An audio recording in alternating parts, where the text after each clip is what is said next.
আমরা চাই আপনি দশ থাকেন। আর আপনারা যখন যান তখন সরকার বলে যারা মাথা না পায়ে দেবে এই দেশটাকে কোম্পানিগুলো সুন্দর গেছে, ওরা বাড়ি গেছে, ওদের বাড়িগুলো সুন্দর নির্বাচনীরা পাহাড়া দিবা আমাদের দেয়।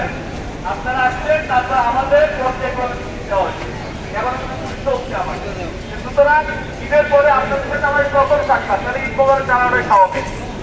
কারণ আপনার গ্রামে গেলে কি বউ বাচ্চা বা জানানো লাগবে না, ঈদের পরে দেখা হলে সবাই আপনাদের ভালো আছেন নাকি? আচ্ছা দেখেন একটা বিষয়, আপনারা কিন্তু এই এলাকার মধ্যে সবচেয়ে নাম করে একটা প্রতিযোগী দল করেন, করা বোধ আপনাদের সবচেয়ে বেশি আশা করা যায়। আর এই যে একটা শব্দ হয়েছিল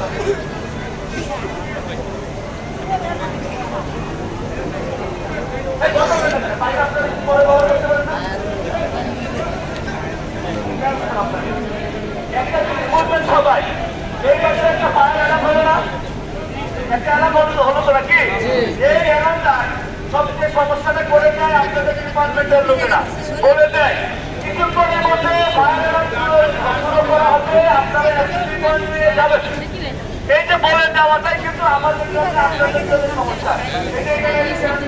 ছায়ার মধ্যে খারাইছেন, পানি ব্যবহার করতেছেন, তো হঠাৎ করে যদি এসএসসি পয়েন্টে আসার জন্য কিংবা এই এলাকা পার করতে হইতো, তাহলে এই কাজটি করতে কেউ বাইরে আগে থাকে, তাই না?